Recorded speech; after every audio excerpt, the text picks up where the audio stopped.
Hello, good morning, and welcome. I am Jade. I am a professional body piercer with just about 3 years of piercing experience. I work at a shop in Buckley, Washington, and welcome. You found my channel. So I've been doing, well, this is just the second video in a little series that I like to call Piercing Myths and Misconceptions. So last time I talked about pressure bumps versus keloids. There is a huge difference, so if you're interested in learning about that, please go back and watch that video. It's really informational, and here we are. So what I plan on talking about today is actually tea tree oil and why it shouldn't go on piercings, and you've probably already read the video title and figured that out.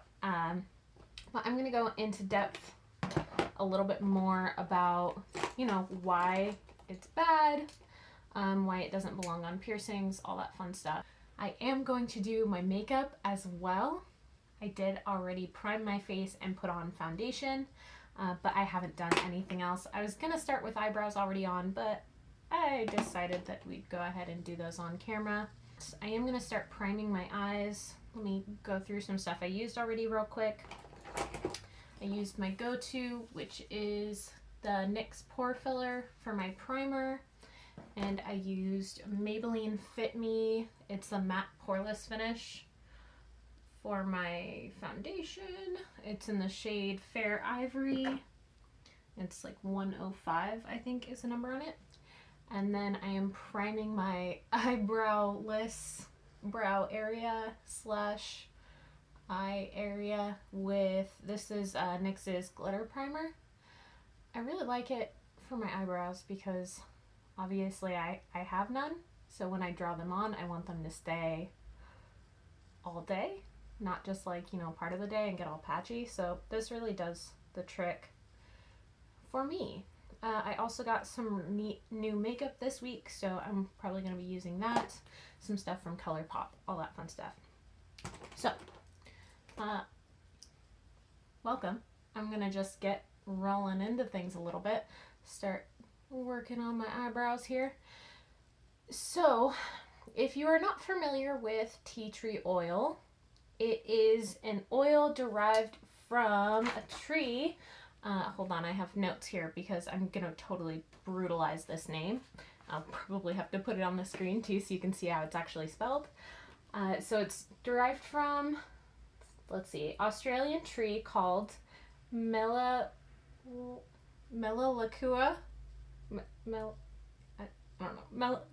Melalakua alternifolia.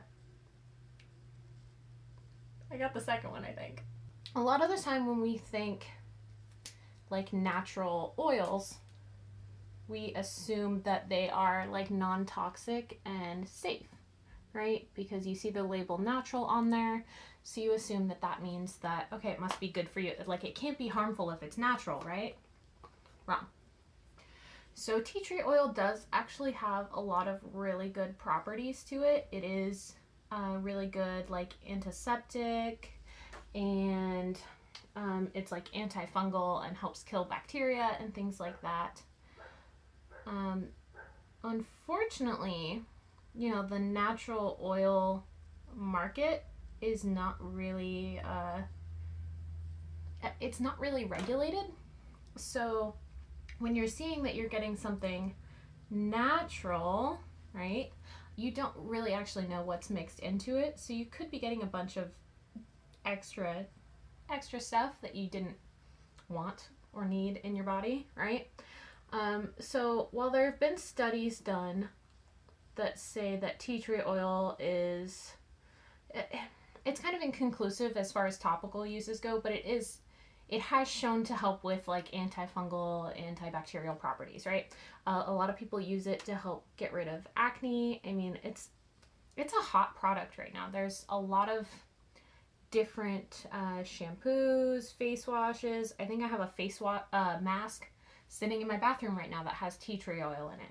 So it does have its useful properties. However, it's not meant to be used internally.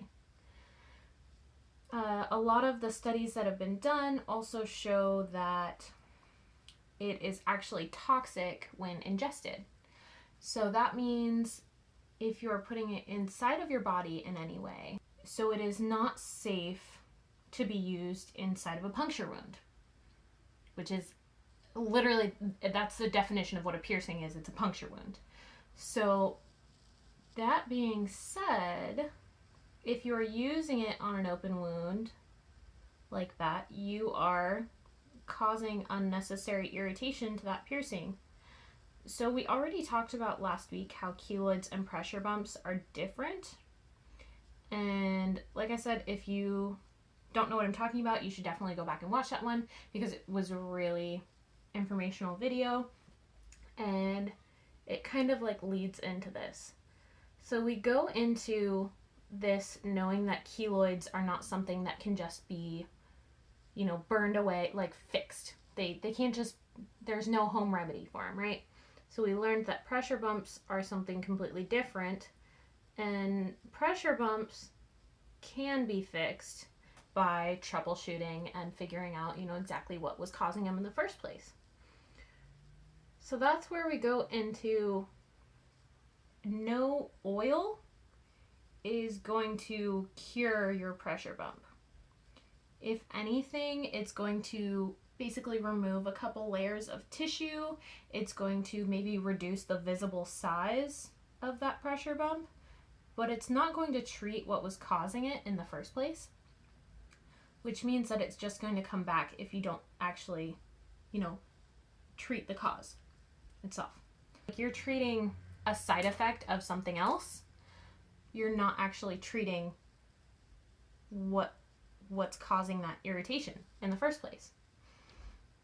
I'm getting really sidetracked here. In case you've never watched one of my videos, I have ADD and I get really distracted really quickly. I'm trying not to. I'm trying to stay on track. My eyebrows are kind of cooperating.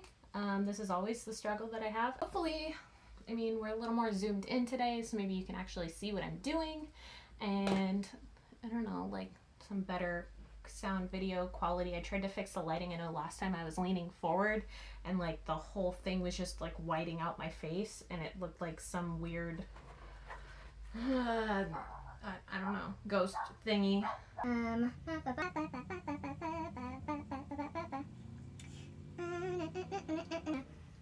So what tea tree oil does is, because it is so incredibly harsh, instead of, you know, curing your pressure bump, it burns off the skin, basically. So it burns off a couple layers of skin, like I said, reduces the visible bump on the outside, but it doesn't treat the irritation.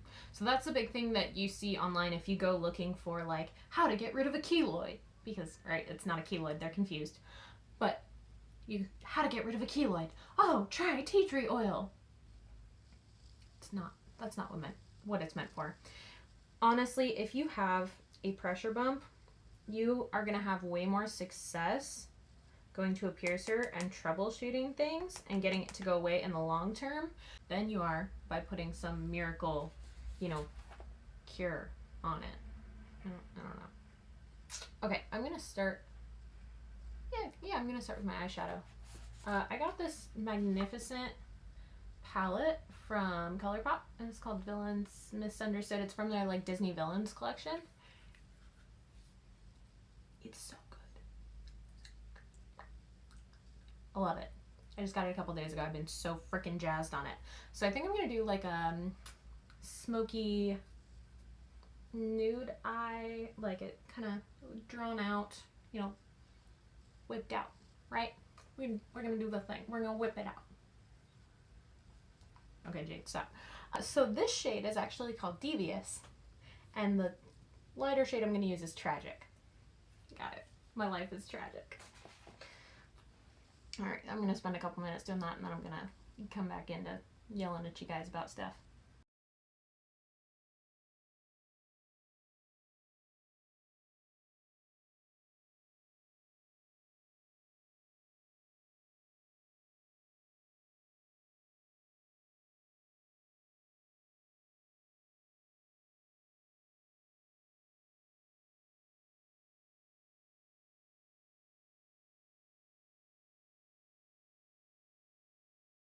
So a lot of the time what I see with people who end up using tea tree oil is they end up with like reactions on their skin a lot of the time from it specifically, or like if it did help temporarily alleviate that pressure bump, the pressure bump comes back because of course they didn't treat the cause of it. But the main things that I want to stress about tea tree oil is, so it isn't regulated, right? There's no, the FDA isn't involved with it because people aren't meant to be eating it. So like there's no real regulations on it and you know what they can dilute it with, right? So of course it's getting diluted with other things that you may not want in your body. But besides that, they do actually say, like studies that have been done say that it is unsafe for internal use. So it's unsafe for puncture wounds and things like that, which is exactly what a piercing is, of course. So I'm kind of going in circles here. But the other thing besides that is that most of the time pressure bumps occur in like cartilage areas. So your nose, your ears, things like that. So if you're using it on, say, a tragus piercing, which that has cartilage in it, right? If you're using it on a tragus piercing, it is very close to your inner ear. If that goes inside of your ear, it is actually shown to cause inner ear toxicity. What inner ear toxicity is, basically you have little tiny hairs and nerve endings inside of your ears, right? All the way in there. And those have to do with your, it's a vestibulocochlear nerve, right? So that has to do with your balance and hearing. So if you're getting inner ear toxicity, that is literally messing with your sense of balance, your sense of hearing. You're going to be seeing all sorts of ill effects from it just because it got inside of your ear and, you know, damaged that nerve. That tea tree oil does have its benefits for acne, antifungal. It's been shown to be very helpful with like athlete's foot and things of that nature. It does have its benefits. I'm not saying that you should go throw out everything that you have that is tea tree. What I'm saying is it does not belong anywhere on or around or near your piercings. The same thing with emu oil, any of that stuff is not good for you. I do recommend jojoba oil for stretching your ears or for, you know, lubricating your ears, massaging them, things like that if you have stretched ears. But that is something that's not going in a healing piercing channel. It's being used to lubricate the tissue and help soften it up. Like I use jojoba oil on my face to make it soft, and I use it on my earlobes. I use it on, you know, healed things. I don't use it anywhere near piercing channels. Any sort of oil is just going to clog a piercing channel. It's not going to be conducive to healing. It's just going to slow down your healing process. Realistically, I would like to touch on real quick some of the side effects that people have seen from tea tree oil being ingested. And that's where it gets really serious in there, because there's a few of them where people saw, it was like rashes, vomiting, hallucinations. There was one case where a young boy was in a coma. Like he came out of it, he lived, but he was put into a coma because he ingested tea tree oil. So this is just, it's not something to mess around with, guys. Really, like if you wouldn't put something in your eye, don't put it in your piercing. And even that, like eye drops, don't put eye drops in your piercings. They say it's saline, it's not the same kind of saline, okay? Don't put eye drops in your piercing. So, I think I'm going to put some more eyeshadow primer in my inner corners and put a little pop of green in there. And throw on some mascara and some lips. We're going to be done. I wanted to do like a simpler look today because I knew this video wasn't going to be super long. But I also wanted to, you know, give you guys some good information.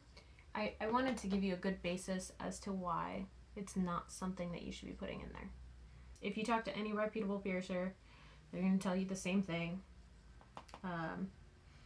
It is actually upsetting to me when piercers give advice like that. It's the same thing. I don't recommend putting soaps directly on your piercing. Like, you shouldn't be cleaning your piercing with soap. If you're going to wash your body and you get soap on it, that's fine. But if you want to rinse it off thoroughly afterwards, because it likes to leave a film and it prevents things from breathing and healing properly. So if you're, taking an extra 30 seconds to rinse all that shampoo or soap or whatever off of your piercing channel, that saves you a bunch of time, honestly, in the long run, because it saves your piercing from having to deal with being all clogged up. That's one of the same reasons that tea tree oil is not good, because it clogs up that piercing and prevents it from healing properly. Oh god, I just got green all over my thumb. Oh, what a waste. I'll put it in there. Oh my god. Whoa. I should have been using my finger the whole time.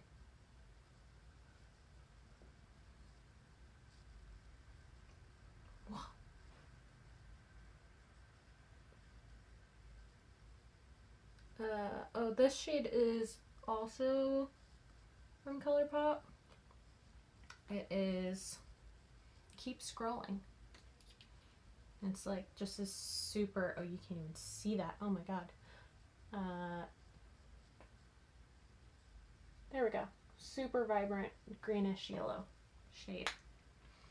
And I just thought it would be really cute in my inner corners. I actually saw another YouTuber do a look actually pretty similar to this. I just now thought of that.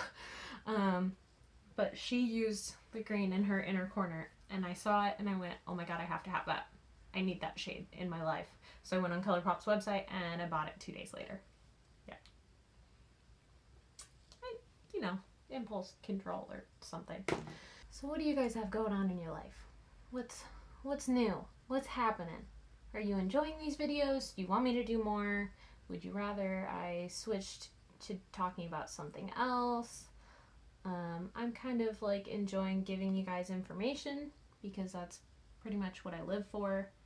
Just like informing people and giving them as many opportunities to be, as informed about something as you can be. I feel like everyone deserves that right. I really want this. There's this Diablo color up here, and it's like a goldish green, and I really just want to put that in my inner corners too, because it's really pretty. I keep staring at it. That's what I got distracted by earlier. Yeah. What do you guys have going on? What's new in your worlds? What are you, doing for fun? What do you have coming up? What did you do for Memorial Weekend? I sat here doing this. Worked all weekend and did this for you guys because I love doing it. And I'm actually really excited to be, starting this with you guys and having so many people watch it. Like, my last 2 videos have had over 200 views already, and I'm honestly baffled. I expected to get, I don't know, like 60 or something, but I'm not gonna complain. That's for sure. Oh, I also got a new mascara from ColourPop, and it's called Black on Black. And like, I really love this component. It's so pretty. Like, it's just so nice. It's got the fat ends on each side, and it's just a really good mascara wand. I really enjoy it. It's been a while since I've actually like fallen in love with a mascara. The last one I had was so freaking dry, and I should have thrown it away much sooner. But I kept procrastinating buying new mascara. Like, look at that. Look at what a difference that makes. A couple people have requested Dead Things video tour of what I have, which I can do that too. I mean, that's only going to be a 5-minute long video though, So I could probably do that on one of my other days and just throw that up for you guys to look at if you want to see it. I'm constantly working on getting new dead things. It's my favorite thing to buy myself, pretty much. Like, dead things and makeup are all that I spend my money on. So my best friend Cheyenne's birthday is coming up this Wednesday, the 29th. Oh my god, that inner corner color is so pretty. Sorry. ADD. Her birthday is coming up this Wednesday, which I'm very excited about, and I just bought her. She already knows what she got because, like, she knows what she did. She ruined the surprise. No, I got her a butterfly in a shadow box. That's really neat, and it's from this lady who's local. Well, she's like an hour or so north. She's local, and I didn't think about the fact that Cheyenne follows this lady on Instagram as well. And so the lady had posted another butterfly that is extremely similar to the one that I got her, and like almost an identical shadow box for it. And Cheyenne, she messages me at like 11 o'clock at night or something, or, you know, almost midnight, something like that. And she goes, "Guess what I'm buying for myself?" And I went, "No, please don't." I'm like trying to talk her out of it. And she goes, "Oh my god, why?" And so then, of course, I have to tell her that, hey, you know, that's what I got you for your birthday. Please don't buy another one. And I sent her the picture of the one I got her. And like, that's when I realized that they weren't as identical as I thought they were. I thought it was like almost the same exact butterfly. And so then I'm like, damn it, now I ruined the surprise and you already know what you got. Darn it. One of my absolute favorite things about getting people gifts, like I thoroughly enjoy giving people gifts and surprises. I love giving and receiving surprises. I think they're super fun, and they're just like the fact that you put thought and effort into somebody when they weren't around to, like, you know, give them a good experience is just really, really awesome. So I don't know, now I guess I gotta find something else to get her too, so that I can actually surprise her with something. We'll see. If this video goes up before her birthday, I didn't get her anything. I don't know what you're talking about. I gotta throw in some blush and some highlighter. We're gonna be done. This is actually a highlighting blush. It's the same one I used last time. It's from Butte or Butte Makeup or Basics.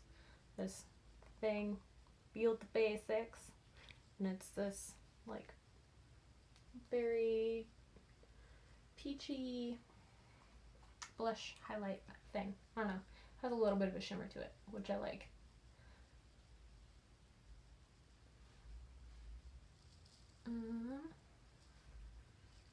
Well, this video really ended up just being me like talking and actually doing makeup for once.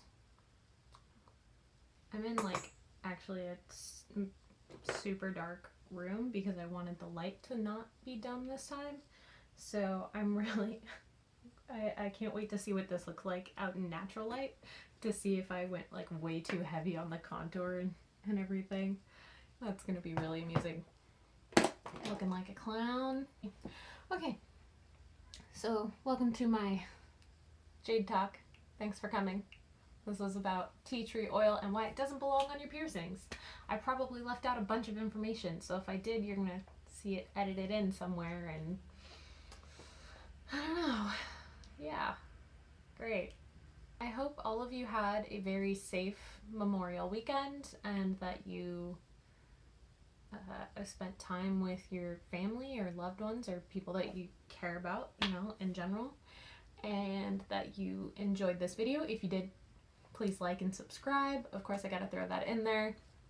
And, you know, throw more ideas at me for videos. I do have a long list of different topics that I want to go on for more piercing myths and misconceptions, but I'd love to hear your input as well. Like, what do you want to see? What do you want to hear about? What is it that you think you know about that maybe you think you could learn something more? Okay. Have a great day.